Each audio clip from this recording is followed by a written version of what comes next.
You guys. Okay, so I got cut off talking about the end of this slide. Um, and the only thing that I really wanted to say a little bit more about this was talking about MS, was that I wanted to point out how on that second, the relapsing remitting, how it looks like, perfectly little portion chunks of time. And it looks like, maybe it's 2 weeks. We don't know the increments, but 2 weeks on and then 4 weeks off or something like that. And it doesn't work that way. Okay. So they don't know when to expect the next remission. And so think about trying to plan things and,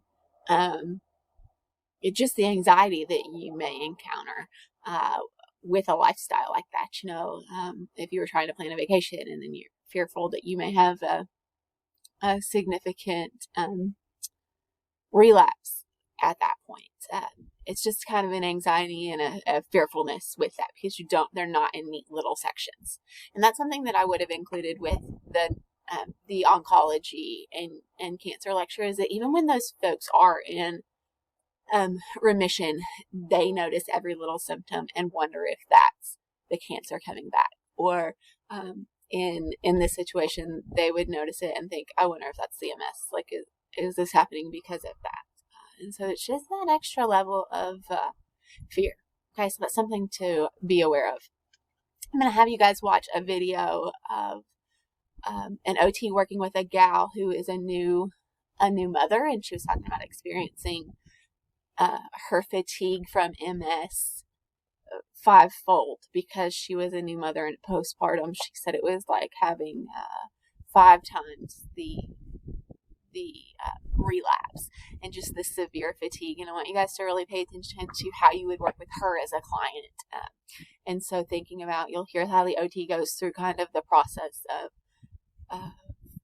the activity analysis that she's doing in her head of managing, and they speak in such a great accent, managing the nappy. And I'm not sure why we don't call diapers nappies here because it just sounds so lovely. And Pilates or something like that. I don't know. But you'll love their accents. But she does the activity analysis of what it would take, the fine motor coordination and the fatigue and how to manage that. And so it's just going to be different in everyone's role. But I'm going to have you guys take a look at that example as well. So the signs and symptoms there, fatigue, numbness, weakness, vision impairments, tingling, shocking sensations, tremor, unsteady gait, slurred speech, problems with bowel and bladder function. And then the symptoms can increase with temperature, specifically with heat. So folks will have a hard time if they're in an air conditioning building. Say they've been at the mall shopping for an hour and they go outside and it's 90 degrees and crazy humidity, and it's just going to hit them like a ton of bricks. And they may even have a hard time getting to their car at that point. Okay, so that's something to keep in mind as well. As far as the unsteady gait, I worked with a nurse at our hospital, and she was a great nurse, and I didn't know that she had MS. And then I started noticing that she would use a cane from time to time, and then just different things. And somebody else had told me that she had MS and that it was getting harder for her to be able to do things like that. And so she had actually gotten a handicap sticker for her car to be able to park in handicap parking. And she only used it when she needed to, because certain times she was fine, but it was starting to take more of a toll on her. And so that was just something else, it's just from different roles and as the condition progresses, right? So as far as intervention, problem solving compensatory strategies, what will work for these folks? Fatigue management. You can do it in group treatments, make certain recommendations. The video that you're going to watch is going to talk about an app that they used on their phone to try to do meditation and just a reminder to take breaks. Role delegation, the use of adaptive equipment to compensate for motor, sensory, endurance, cognition, and visual deficits. And they may only want temporary changes in case of the remission. So maybe it's not appropriate to have them order a high-tech, super fancy wheelchair when, they're only going to need a wheelchair for a couple weeks, and then they're going to be wanting to be able to walk again and do that sort of thing. So that's kind of an extreme example. But something to think about. So the trend is that they would probably need more assistance as they go on, but they might want it to be temporary assistance so that they can remove it when they don't need it as well. Okay. Okay, let's move on to Huntington's disease. This is a hard one. So Huntington's disease is fatal degenerative genetic disorder. The child has a 50% chance of inheriting this.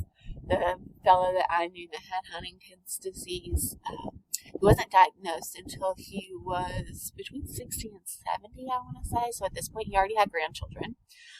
He had two boys, and then each one of the boys had children of their own. So of course, then they went through, did they want to be tested? And then also, the grandchildren. And honestly, I don't know what they decided in that. So that was tough. But it involves both voluntary and involuntary movement. And I think that a picture is worth 1,000 words in this. And you guys hopefully can remember the video that I showed in class back when we were still together in class. And it was just the Huntington's chorea. It was the writhing motions, and their arms are going and their mouth is moving, and they can't stop. The only time that they stop is when they're sleeping. Okay, and so just think about the fatigue that would come with moving like that all the time. And of course, I don't want you guys to think that as soon as they're diagnosed with Huntington's disease that it gets to that level. That's kind of the end. That's the progression of it. But that's where it goes. And so it also affects cognition and their behavior as well. You see the rapid involuntary irregular movements, and then and that's called chorea, Huntington's chorea, or they term that as a dance, the Huntington's dance. And sometimes, like I said, in the early stages, maybe it's just in their hands, or it can be more localized and not so dramatic. So I don't want you to just see Huntington's on their diagnosis and expect that as you walk through the door, but know that that's more of the end stage. Okay.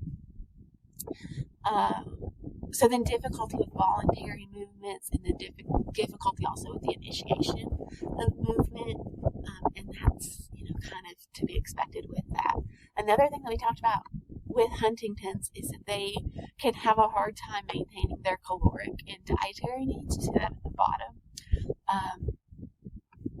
But other things, home and clothing modifications.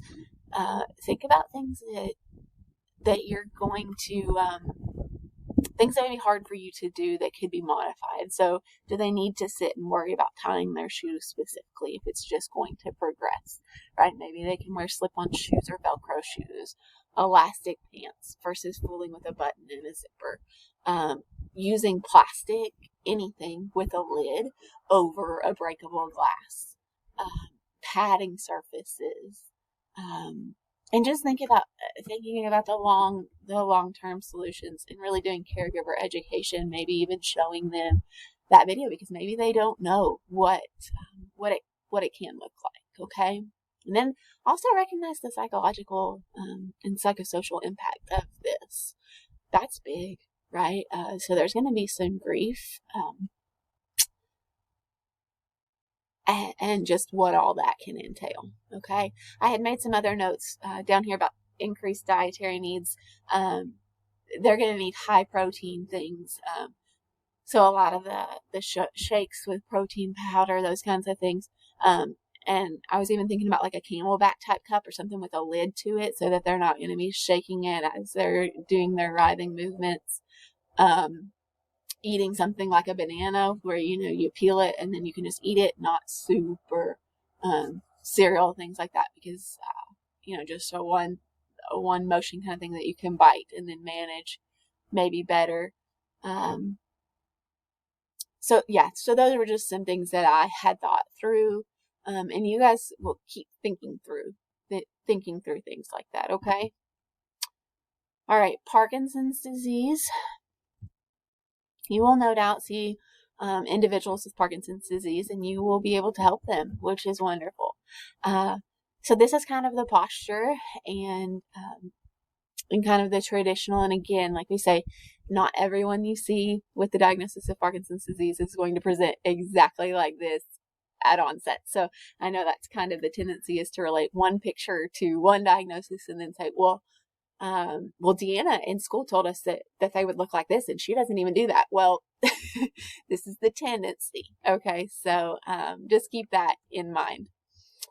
All right. So here, one of the most common adult onset degenerative disorders. The classic symptoms there: tremor, rigidity, bradykinesia. So, you guys have talked about this a lot already with geriatrics, and then also so far in neuro and other classes. But we know that Parkinson's tries to kind of bring them down into a small and quiet pattern. So they do the micrographia, where they maybe write very small. They have difficulty with purposeful movements. They'll have that masked face. So even if they want to be very expressive, they don't have that. The forward posture, you may start to see, let's see, and then the tremors, right? So those are all the kind of common things to look for. The fascinating gait, or the shuffling gait's it's one of the kind of hallmark things that you'll hear about with Parkinson's. And decreased trunk rotation, and I've shown you guys some exercises to help with trunk rotation and how much we use trunk rotation in normal activities. And there are just a million activities that you could set up to involve that trunk rotation, right? You could do this in groups like we've talked about before. Really no way to go wrong there. And again, the concepts of the big and loud, even if you're not doing the protocol of big and loud, right? And so that's something that's really easy to kind of explain. And I had you guys do that in an assignment as well that you did great on, was explaining to a caregiver, who doesn't understand why you're doing what you're doing, and just telling them, this is what Parkinson's is trying to do, and this is how we're trying to overcome it. And then that way they can help carry over with those goals as they go home. Because if they just see you having their dad, doing really loud noises and yelling and punching and doing all these crazy things, they're going to be like, what in the world? But if you tell them that it's purposeful and that you're trying to overcome the effects of what Parkinson's is doing, then that makes sense. Okay, I can kind of get on board with that then. So, and then also 50% have depression. And so maybe it's clinically, medically managed, or maybe they still have depression on top of that and are choosing not to. So that's something to be aware of as well, is that depression is comes along with this, is a side effect here. Okay, so levodopa is the medicine that is recommended for these folks. And so right after they take their medicine, it may help level out their tremors. So that might be the time that they may have like a peak window of opportunity to get those fine motor things done.